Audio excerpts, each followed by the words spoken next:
Un des grands défis quand on fait un film est de s'assurer que tous les gens qui y travaillent comprennent la vision du réalisateur. Un des outils qu'on utilise afin d'y parvenir s'appelle le storyboard. Pour m'aider à en parler, je suis à nouveau avec Alessandro Cassa qui nous accueille dans les studios de production du 3 juin. Alessandro, je sais que tu aimes bien utiliser le storyboard lorsque tu tournes. Est-ce que tu peux nous expliquer un peu qu'est-ce que c'est en fait le storyboard? Mais le storyboard, on sait que ce sont des croquis, qu'une illustration en 2D de ce qu'il y a dans notre tête. Et c'est justement ça. Moi, quand je suis sur un tournage, pour être capable d'expliquer aux comédiens, d'expliquer à l'équipe technique, en fait à tous ceux qui vont être autour du projet, ben, je vais leur expliquer ce que je veux, mais je peux le raconter de façon très simple, très compliquée, mais ce sera jamais comme si je leur montre une image ou 1000 mots. Alors le storyboard, c'est un plan, voici à quoi ça donne, on fait un croquis, et là tu peux rallier tout le monde en disant, ben voici ce que ça donne, et là ben au niveau de l'éclairage, du décor des comédiens, chacun sait la portion qu'il y a à faire, et là tu es certain que tout le monde travaille dans le même sens. Est-ce que tu accepterais de nous faire un storyboard, un mini storyboard live? Des croquis? Ouais. Avec plaisir. Puis écoute, je pousse ma loc jusqu'à te demander, est-ce que tu peux nous expliquer ce que tu fais à mesure que tu le fais? Ça va être plus facile. Dans le fond, tu vois, si on avait une entrevue que je devais faire avec quelqu'un, je me dirais, ok, mais je commence toujours, c'est du vrai croquis rapido que je fais, et je me dis, ben, il y aurait un premier personnage qui serait probablement ici, très gros plan, donc on le verrait très près, donc mes premiers storyboards, tu vas voir, c'est très rapide, puis je pourrais avoir un autre personnage ici un peu plus loin, donc, et on verrait qu'il y a une discussion, et là je me dirais, ok, bon ben à ce moment-là, si ça me va, tu vas voir ce que je fais après, ben je me dis, je vais avoir besoin d'un point d'éclairage ici, absolument, j'ai besoin d'un plan d'éclairage ici, et je vais sûrement avoir besoin d'un bac éclairage. Puis si je regarde ça, ben après ça me permet de faire un plan pour me dire, ok, ça va me prendre des points d'éclairage, j'ai une personne là, puis ça me permet de simplement, rapidement dire, bon, ok, ça va, l'éclairage fonctionne, ils sont ici. Ces deux personnes-là, ben ce que je vais faire, c'est que je vais faire sur le croquis, je vais faire du bruit. Tu m'excuseras, François, j'ai pas pensé. Et là, on se dit, ce premier plan-là serait fort simple.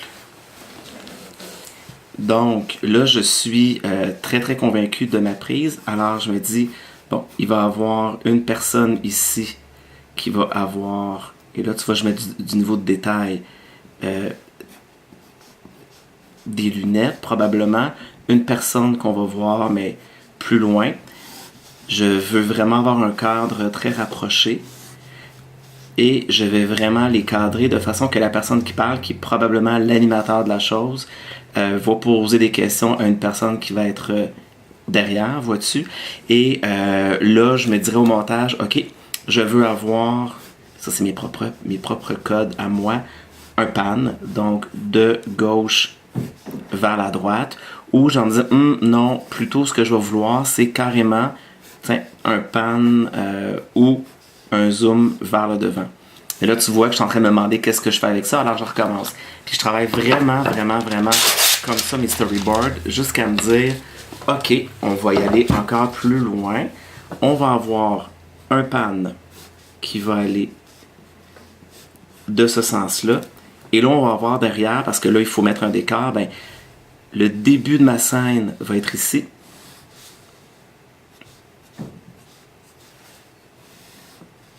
Tu vois-tu? Et après, ben, je vais faire mon pan qui va faire apparaître l'autre personnage. Tout simplement.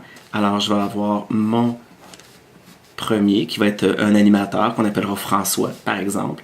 Puis, je vais avoir quelqu'un qui va être très loin, qu'on appellera Alessandro. Et je vais savoir que là, j'ai besoin d'un mouvement de caméra avec un double éclairage. Et à partir de là, ben là, je le détaille jusqu'à savoir où vont être mes plans de montage. Et ben là, à quoi sert mon éclairage, comment les gens vont être placés.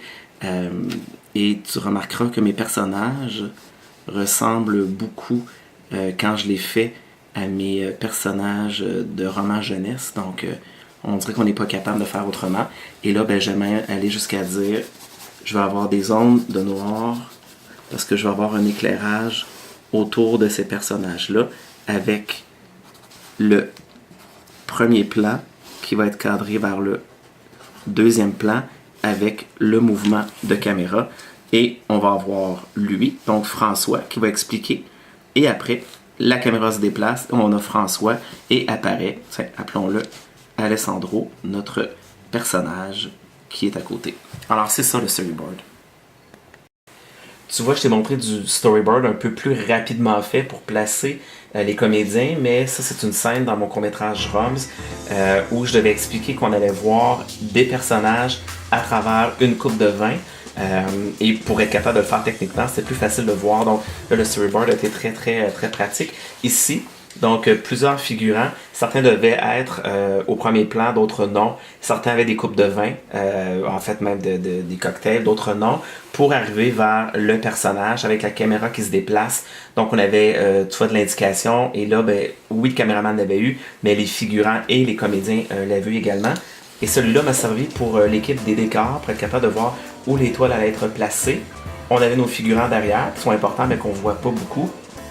Une comédienne en fait qui se déplaçait d'un pan pour se rendre vers une scène qui était en cours. Donc c'était des flashs pour un journaliste qui prenait des photos du personnage principal. Alors tu vois, ça permettait d'avoir placé nos comédiens, d'avoir l'action de la caméra, de donner la direction aux comédiens et même pour le décor. Alors là, c'était vraiment très pratique. Alors, le storyboard me sert à expliquer, mais quand je donne ça à l'équipe, ben à la limite, je serais pas là. On pourrait déjà préparer le plateau, mais naturellement, le storyboard sert à dire, ben voici comment je le vois. C'est pas qu'on est contrôle freak, mais on veut que ça ressemble à notre idée. Donc, peu importe l'utilisation que le réalisateur veut en faire, le storyboard aura toujours comme principal objectif de faire en sorte que toute l'équipe rame dans la même direction.